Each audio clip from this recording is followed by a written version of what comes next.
Hello, this is Mr. Bacon Bits, and welcome to an unplanned video for Xenoblade Definitive Edition. Would have come sooner, but I was busy with a lot of stuff. Better late than never, I suppose. The Switch 2 edition of this game has come out, which boasts high resolution and 60 FPS in gameplay and in cutscenes. Considering how they treated Xenoblade X's Switch 2 edition, I wasn't expecting any new content to be added and for that to just be it. But here we are. So let's get right into it. I'm using a completed save file to cover this, so there will be character spoilers, just so you're aware. The first thing I'll point out is the addition of Rumble, not just in gameplay, but in cutscenes as well. Feel a heartbeat as Shulk experiences a vision, or the impact of a massive strike. Makes viewing the story that much more immersive. Until I've scrapped each. Talk all you want, because those words will be your last!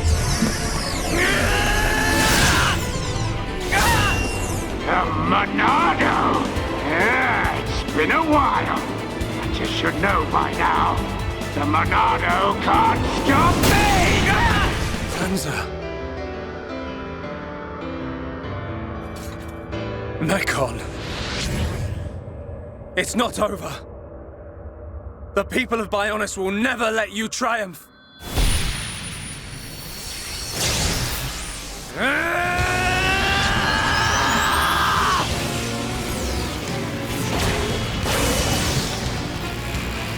It's changing form! Be careful! We cannot withstand such power!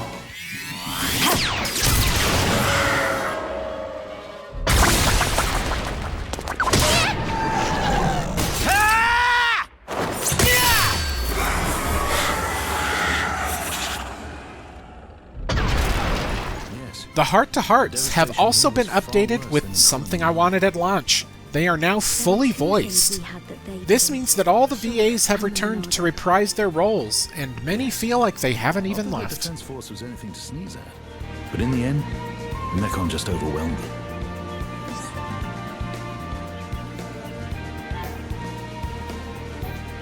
So many lives lost, and Shana lost someone so close to her. Many lives were sacrificed.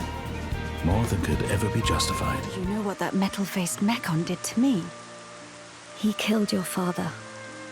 Yes. And when my father died, I realized something. He loved me dearly. But I found that out much too late. I would be lying if I said no, but I still have not come to terms with all that has happened. I do not know how I truly feel.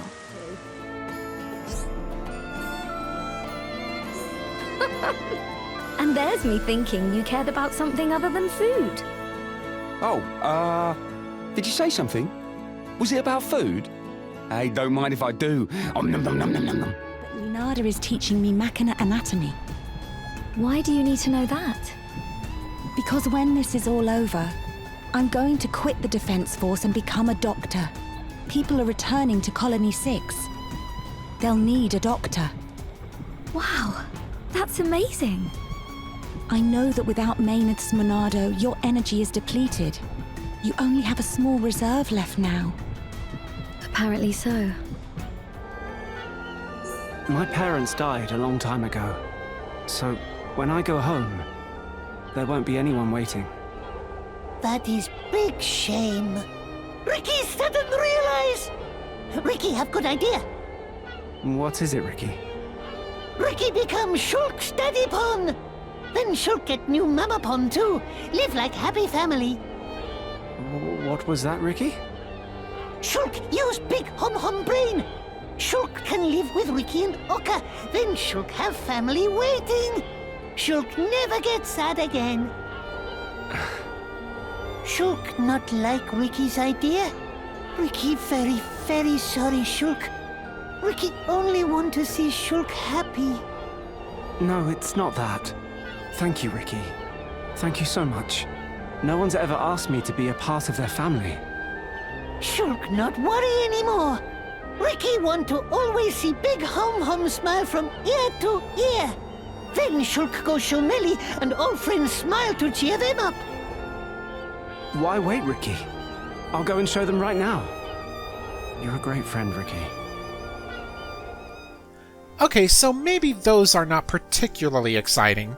Certainly adds to the experience, but I should get to the main meat of this. The Ether Jet and the Nopon Grand Prix. Very early on in the game, when you find Juju and bring him to the refugee camp to meet Sharla, a brand new quest will appear. We approach this excited Nopon here.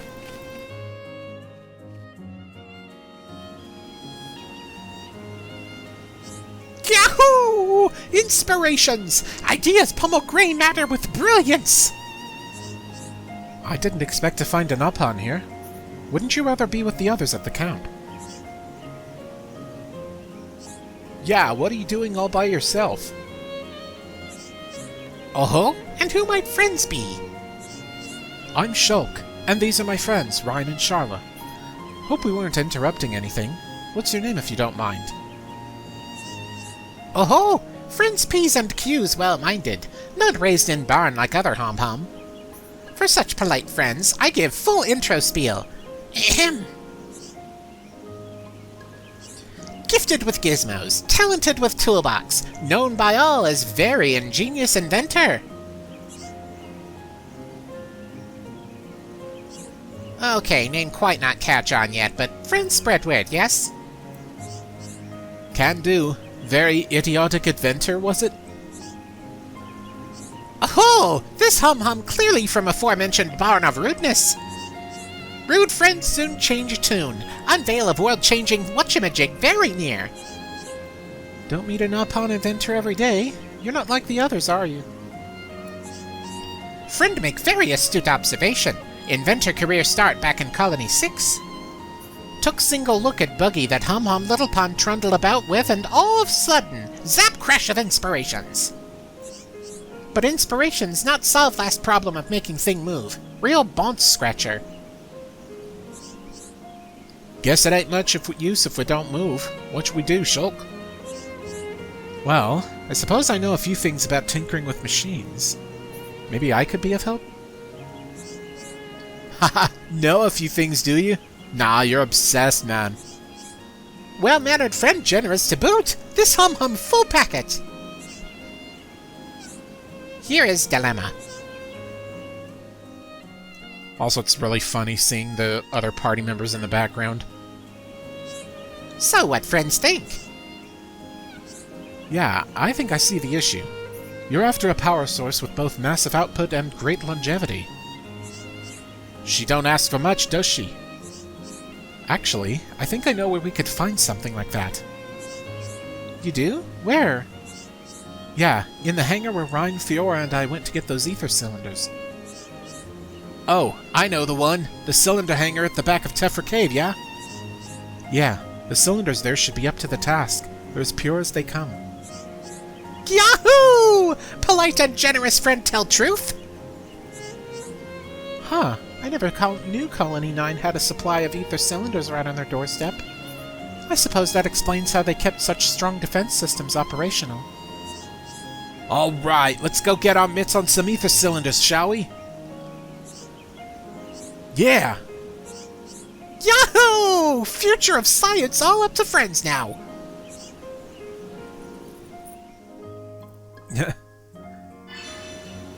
On we go! Back to the Colony 9 ether cylinder hangar. We're able to just skip travel directly to it. I think it's kind of funny how they found places for all of the inactive party members in this quest scenes. And it's also very obvious this was done after Xenoblade 3 by the way it's directed. They went a long way with making side quests more engaging, haven't they? Alrighty, here we go.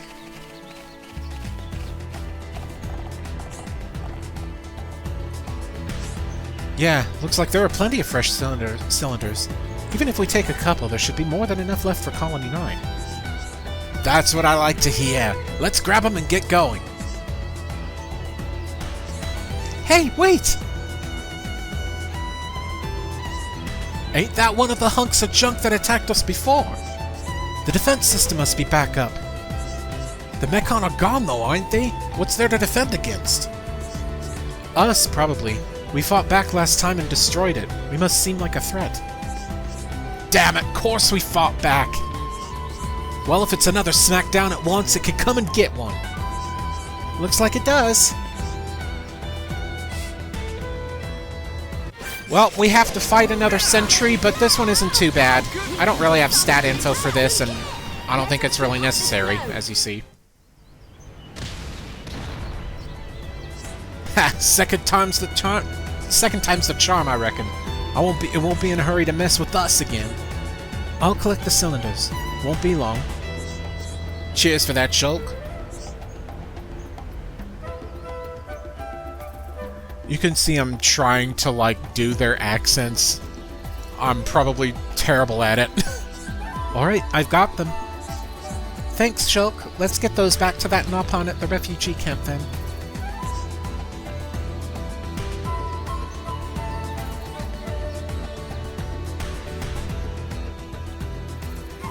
Ether cylinder collected. Let's head back to the Nopon and watch her bear the fruit of her imaginative mind.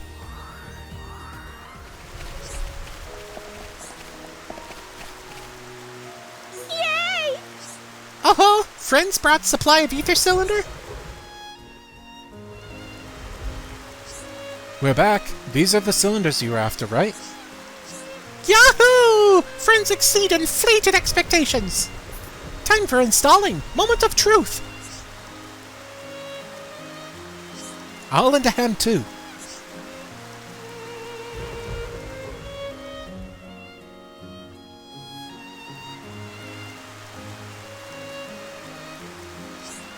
It's alive! World-changing whatchamajig, a very ingenious inventor finish at last! I call it EtherJet.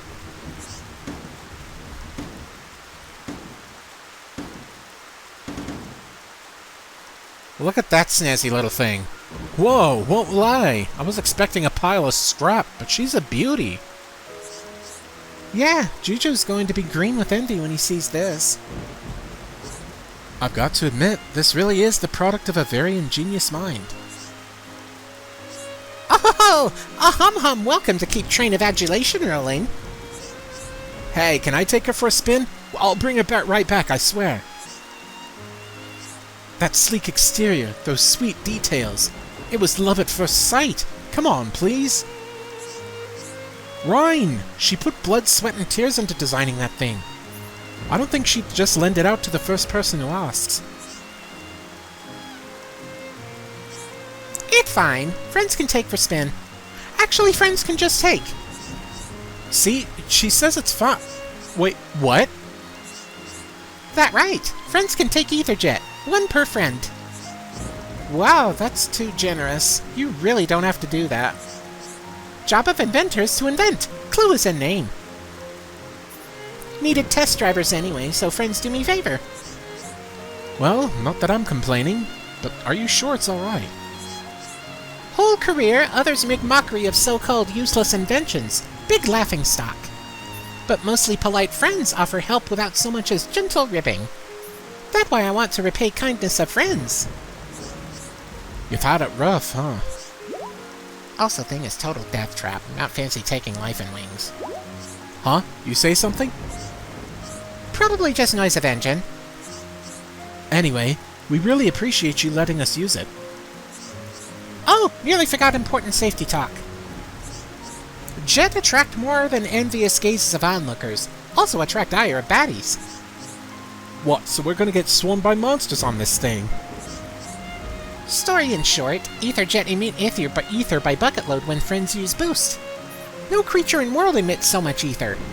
So if friends encounter monsters mid-boost, must be wary, because it's likely to ruffle them wrong way. Right.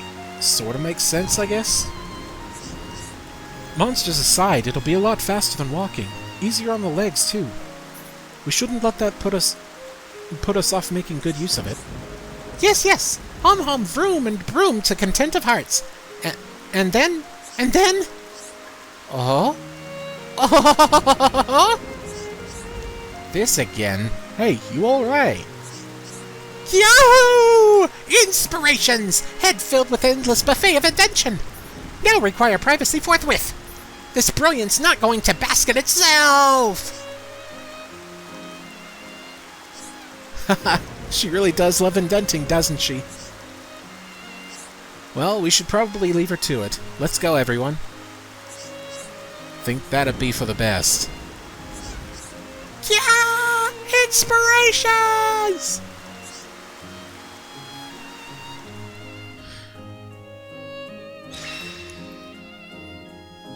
So yes, this quest has just unlocked the Ether Jet for us. There's 2 different control schemes for it that you can switch between in the options menu.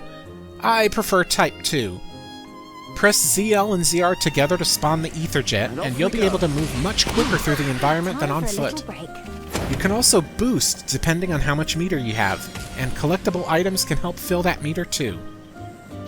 It has a tendency to attract enemies though, so be careful and stay as far away from enemies as possible so they don't knock you off of it. This also unlocks in future connected now that you have it. Now what do I feel about it as a maneuverability option?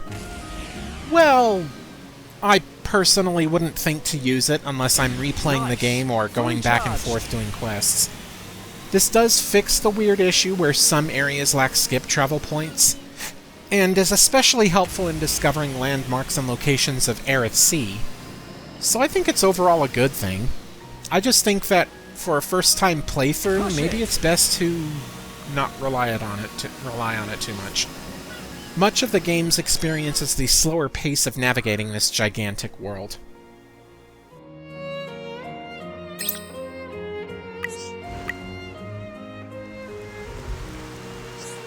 Yahoo! Friends may unfasten tenterhooks. Finally time for grand unveil. Hyperventilative excite. Conveniently provide dramatic pause. Extremely exciteful event has begin! Sorry, you've lost me. What kind of event exactly? Official name, Nopon Grand Prix. It most big octane occasion in all Nopon history. Grand Prix? Is it some kind of race then? Calling it race not do justice. Friends go to next door Gower Plain and see for selves. Oh? Oh? Yahoo! Ideas rise from brain loaf like pollen cake in hot oven. Alright, I think we've got it now. Well, we'll be sure to give her a try.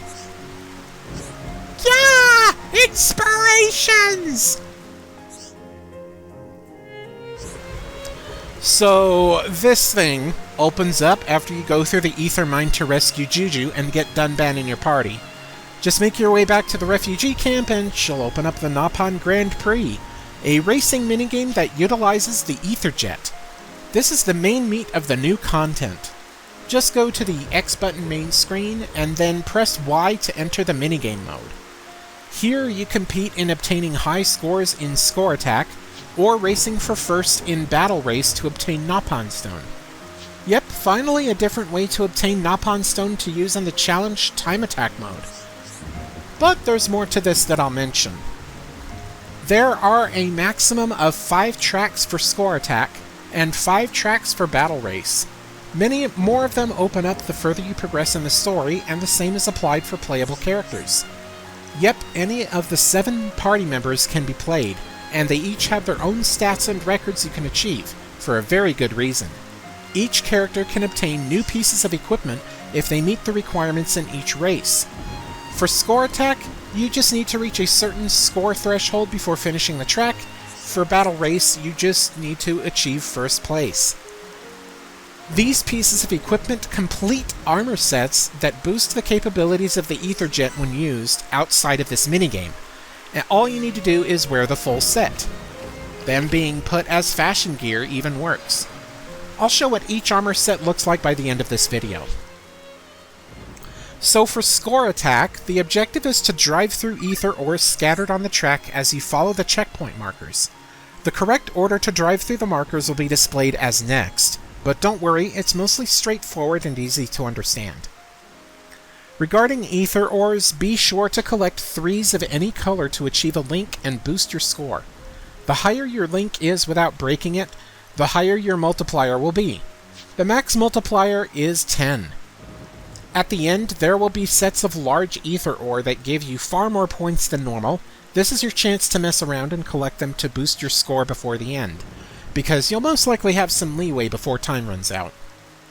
You honestly don't need to do much in order to get the equipment reward, but it might be cool to see what kind of personal best you can achieve. I'm up, am I? As I show each track in full, I'll get into the details of each character and track. I'm choosing Shulk on Caterpillar Circuit first. This course starts making a loop halfway through the canyon past Ragwell Bridge, then making way to the upper level and racing counterclockwise around the area before it ends at the Spiral Valley Mountain. There's large ether ores surrounding said mountain, which potentially takes about 8 to 10 seconds to go around, so calculate how many times you'll be able to mess around before touching the goal. Enemies are also scattered in some of the usual spots. Running into them can not only slow you down, but also decrease your score, so be careful. As far as Shulk is concerned, he's basically an all-rounder character in this mode.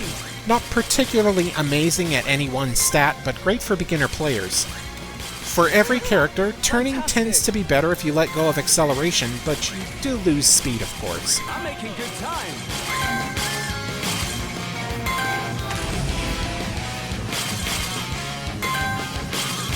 Nice. I'm making good time.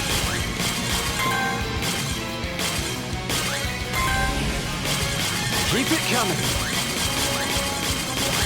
Good.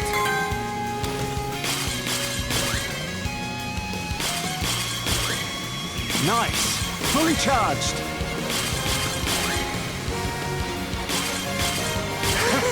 Fantastic. Nice. I'm making good time. Push it.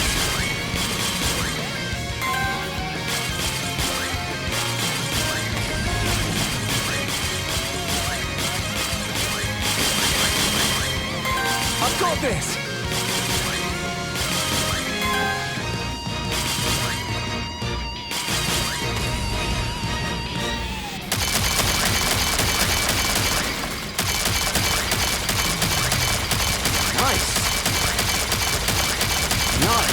Fully charged. Yes! I did it! Look at that! The next one is Jungle Rumble with Ricky. This has you go through the start of Magna Forest after the first bridge across, going counterclockwise through the other 2 bridges, and then speeding through the rest of the forest, past Nopon Village, taking a left towards the Clear Waterfall, and ending up at Decayed Forest where the Telethia was fought in the story. This is where the courses are already starting to get a bit claustrophobic with more enemies in the way. Ricky himself is a bit of a bad character, but there are a couple ways around his shortcomings. He's got pretty good acceleration and boost gauge, but really stiff handling and slow speed. As a result, you'll either need to slow down or take the inside corner of turns, as well as constantly boosting to make up for the low speed. With his higher boost stat, he can boost a little longer and more frequently due to the fast charge time. He's a bit of a tough character to use, but I did mention there's a couple tricks you can use to sort of work around this, and it's something every character can do. First, if you want to maintain some speed while conserving boost meter, you can actually mash the boost button while holding accelerate. You won't go as fast as just holding boost, I'm pretty sure, but it will be faster than normal, and your boost meter doesn't go down very much. Conversely, if you hold boost and mash accelerate, you can have the sharper turns without losing much speed. Master these if you're using Ricky, especially the last one.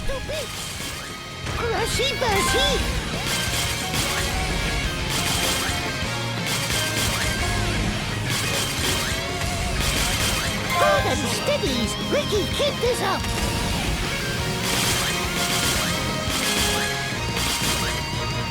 Ricky, Ricky, full of charge! Ricky!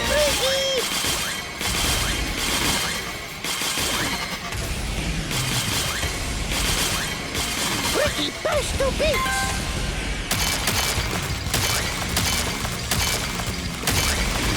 Very tight turnings!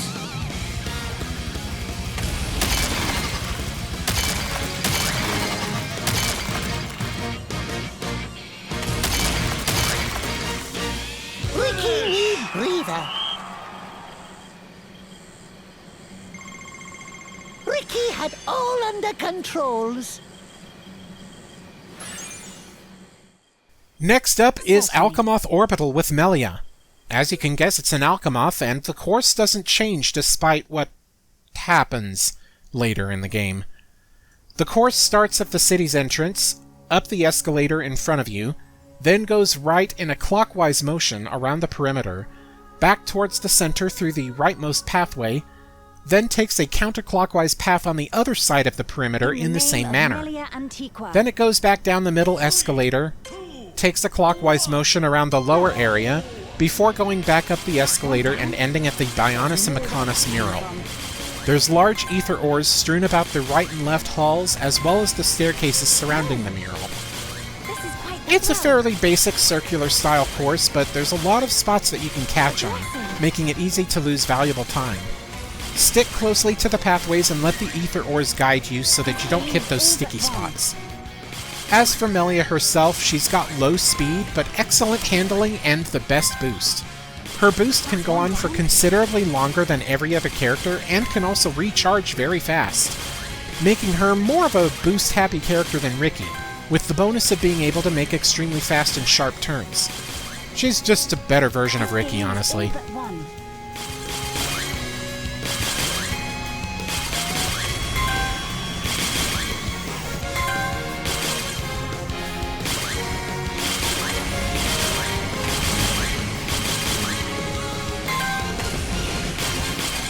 One down. Start as we mean to go on. This game is all but won.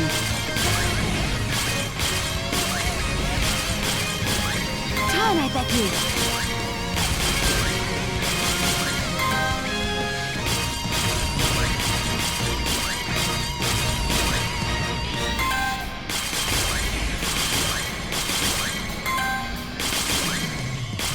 One down.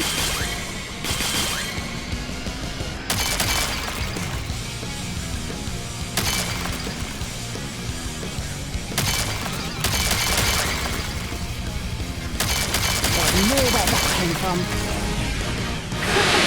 Delightful.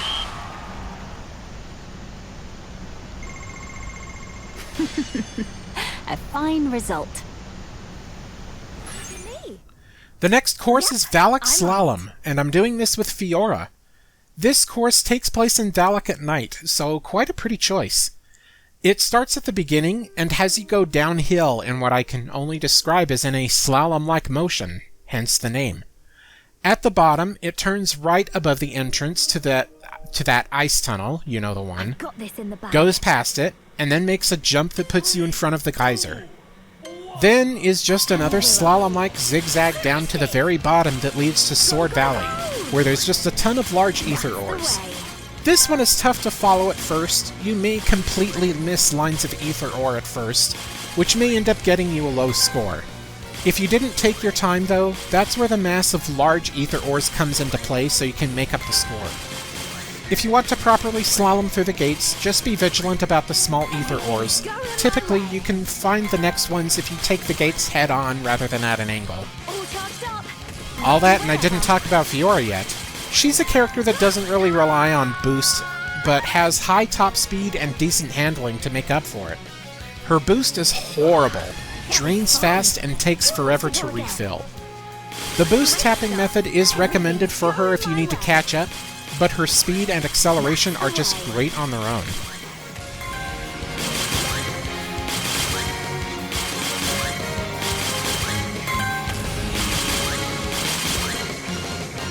Got a bonus! Smashed it! Go, go, go! Lean into it!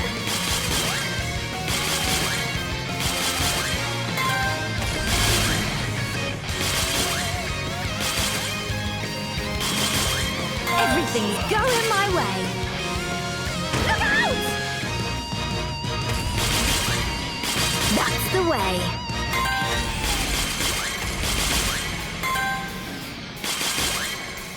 Great stuff. Smashed it! Whoa there!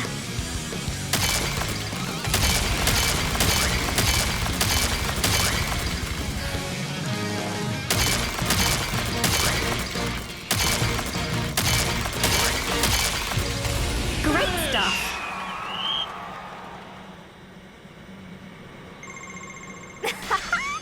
That's the one. Final score attack course is Rural Road, and I'm doing this with Rhine.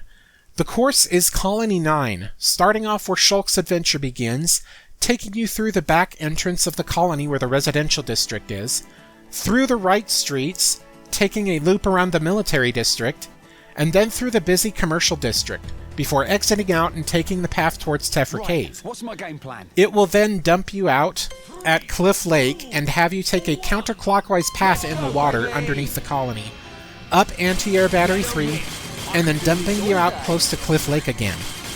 There's a circle of small ether ore before lines of large ether ore for the final stretch here. It's overall a fairly difficult course. The most difficult spot is racing it in the colony itself, due to the very small space you're given, and the fact that the NPCs are wandering around and can get in the way. The rest is relatively smooth sailing. For Rhine, he's got the best speed, great boost, and is the heaviest character. I didn't really get into the weight stat, but it essentially affects how much you slow down from running into monsters and the acceleration on slopes. To counteract these stats, he also has middling handling and absolutely horrid acceleration. In fact, his acceleration is so low that he sometimes suffers from not being able to move at all when landing from a fall. If this happens, let go of the acceleration and boost completely for a second, and try moving again. If you can help it, try not to have him take any falls when using him, but of course I chose the worst course to demo him on. Or the best one, since I show off how bad he is with fall recovery.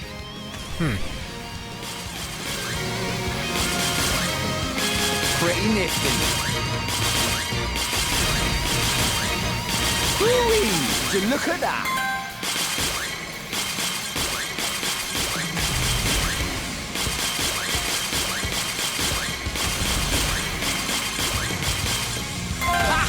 Ryan still got it.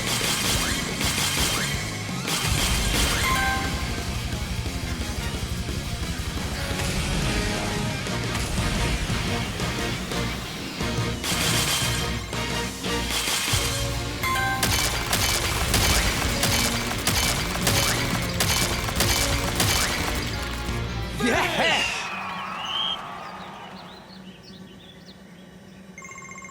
Yeah, that's right. So that's all the score attack courses covered. Moving on to Battle Race, which is an actual race amongst the other 6 party members. Only computer controlled though, there's unfortunately no multiplayer component. A shame, I would have liked that, especially with online. Anyway, with Battle Race, the goal is to just take your own path through the gates and hope you get first by the end. There are large ether ores scattered about, and the process of score multiplier and color links still applies here. Here's the kicker though. The score and building up your multiplier is less important, but getting a color link is still very worth considering. While just collecting the large ether ores does fill up sizable portions of your boost gauge, getting a color link actually gives you infinite boost for a few seconds. Use this to take advantage of shortcuts where there's no ores, and with certain characters who have terrible boost longevity, like Fiora for example. The first course is Twilight Speedway on Bionis Leg, and I'm using Charla. The course starts towards the knee and has you go zigzag up the leg, making a counterclockwise motion at the upper level, and ending at the exit to Colony 6. Pretty simple and lots of room to maneuver around, just be careful not to fall in certain spots. Regarding Charla, she's basically like Shulk with a lesser boost if I had to summarize her.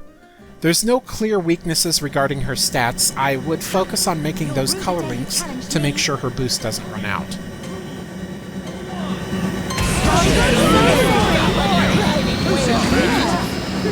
One down. Good. Let's keep this up. Banking hard. Look at me go. I've set the bar now. Now, back to business.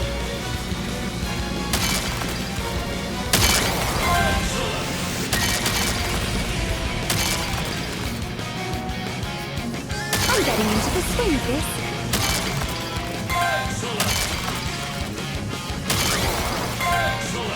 That's one down.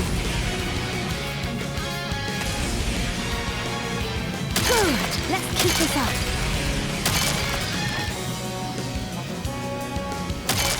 Oh no! Not bad.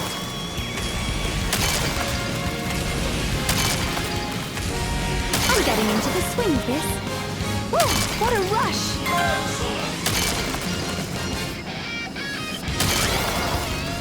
That's one down.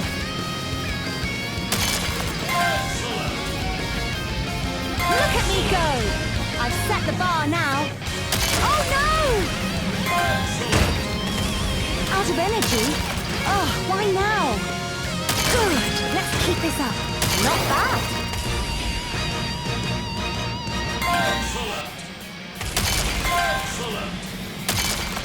I'm getting into the swing of this. Oh no!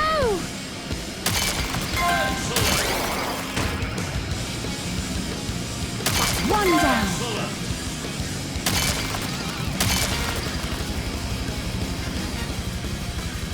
Breaking!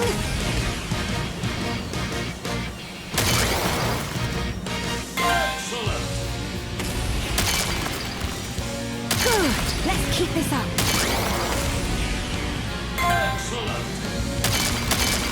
Not bad.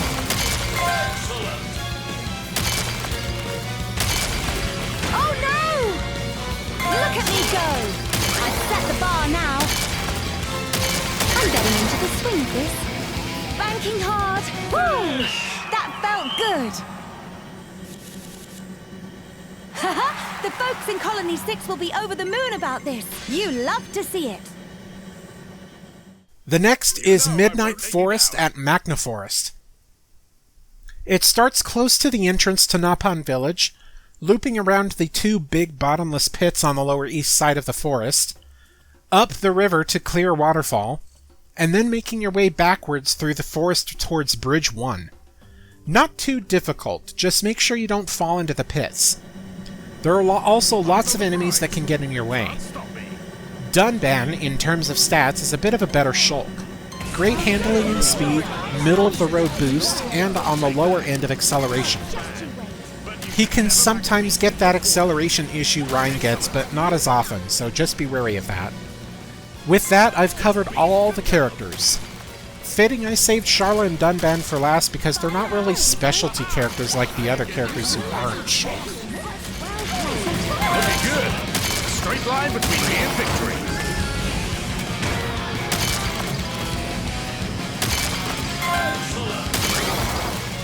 Take that.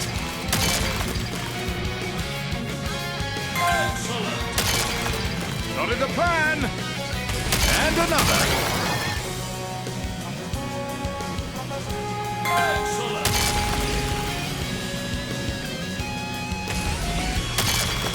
Onwards. Stop.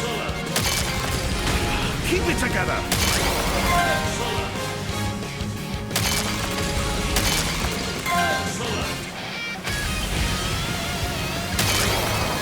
Take that.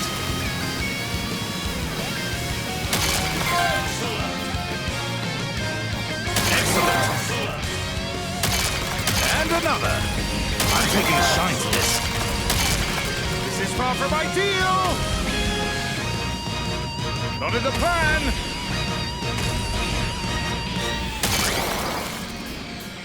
Looking good. A straight line between me and victory.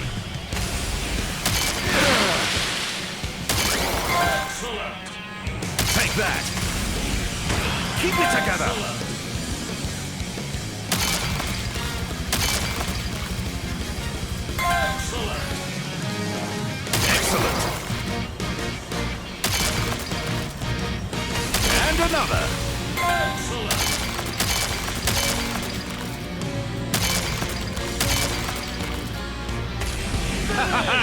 Well, it is a test of skill, after all. Seems I came out victorious. Hurrah! The next course is Alchemoth at Dawn. You start and end at the mural, and the course takes you on a clockwise path sorta around the perimeter of the lower level, before taking you up the eastern escalator and taking a zigzag path through the west and east catwalks, before eventually taking you back up to the start. Remember what I said about the last Alchemoth course. It can be easy to get caught in some parts, so just make sure you're taking the smoothest paths.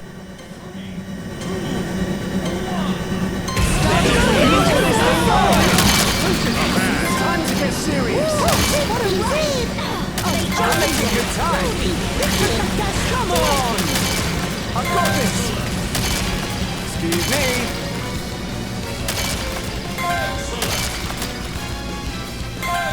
Good!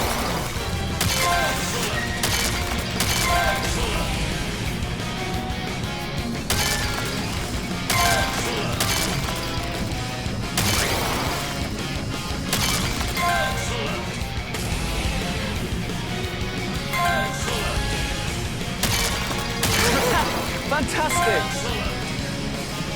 Nice! Keep it coming!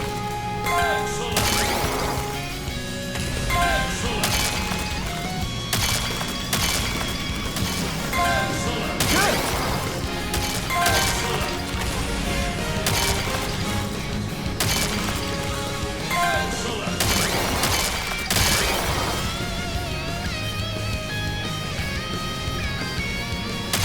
Push it! I'm making good time! Nice! Whoa! Keep it coming!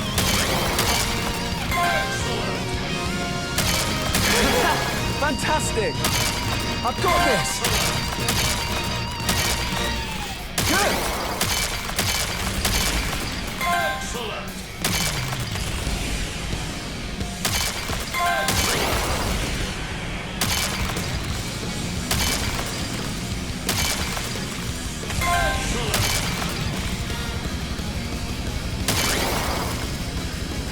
Nice!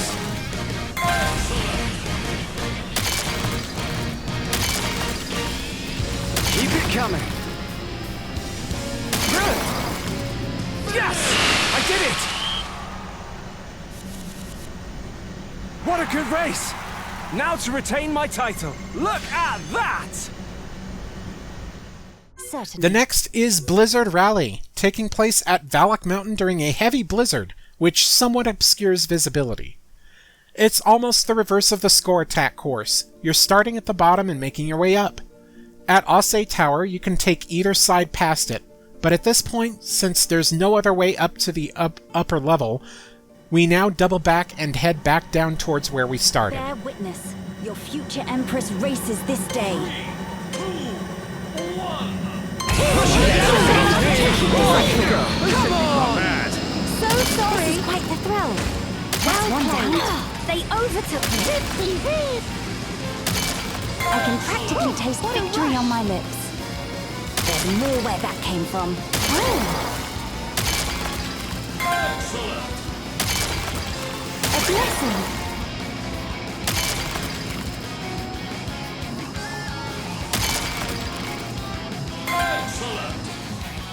Start as we mean to go on. That's one down.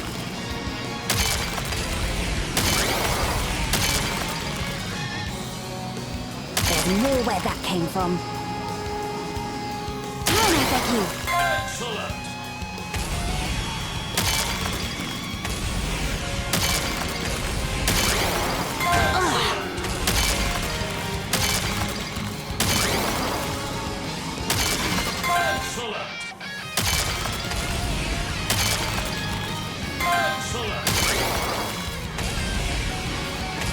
It'll hold! It has to! I can practically taste victory on my lips. That's one down. There's more where that came from.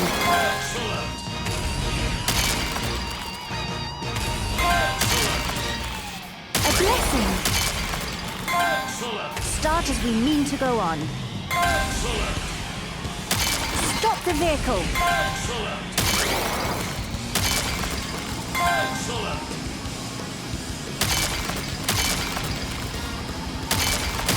Turn, I beg you.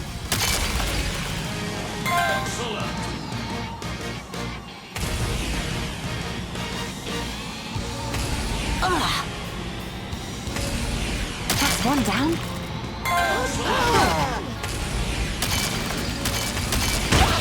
I'm a nerve. Here I go. There's more where that came from. And we're up.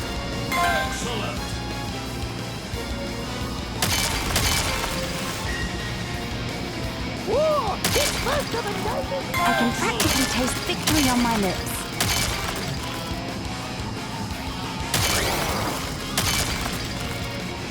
That's why I was able to maintain my lead, it seems. I am successor to the Imperial throne. I make no concessions. A fine result. Finally is Colony 9 Wild Ride. It starts at the path to Tephra Cave, making your way through the colony in the same path as Score Attack, but backwards. Through Commercial, taking a loop around Military, and then through Residential, the lower streets. Then it goes around Anti-Air Battery 1, up through Anti-Air Battery 3, around Battery 2, and then leads you up to Outlook Park. Yeah, the small 90-degree turn staircase. That's kind of an awkward finish. This last stretch may prove a problem for low-handling characters like Ricky, so make sure you have a good lead by the time you get here.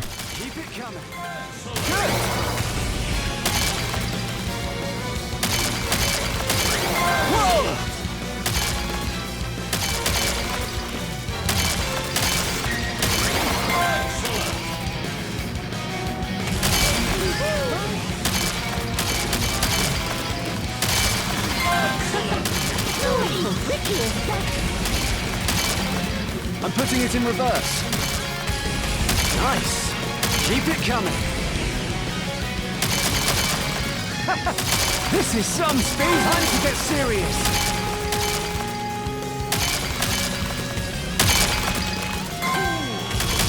Excuse me. Well played. Overtake Ricky. The nerve.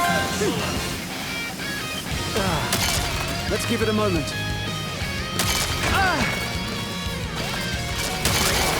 I'm making good time. Look at this thing go! They overtook me. I've got this.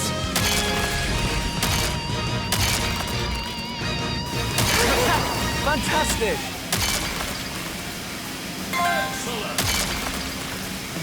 Good.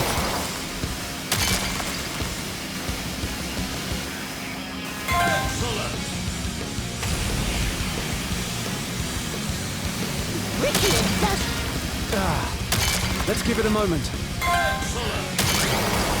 Nice. Keep it coming. Excellent.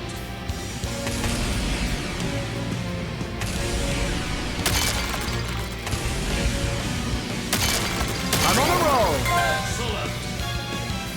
Whoa! Yes! I did it! What a good race! Now to retain my title. Look at that! And that's all the courses. I played for a few hours here and there off camera to get all the armor pieces that are offered by meeting the requirements. As I mentioned earlier in the video, wearing a full GP outfit set, even if it's just fashion gear, will boost the capabilities of the Etherjet when using it outside the Grand Prix. I believe the second set obtained in Battle Race does provide better Etherjet capabilities. Now what the game doesn't tell you is that if you go out of your way to clear every single course with every single character to get all the armor pieces, it automatically unlocks the better Etherjet capabilities for everyone, no matter what you're wearing. quite nice. Engaging reverse. Either way, since I already did 2 gear showcase videos, I'll just show what each of the armors look like for each character here. With that will be the end of this video. Stay safe, happy, and healthy, and stay tuned for more Xenoblade, Final Fantasy, and other such videos.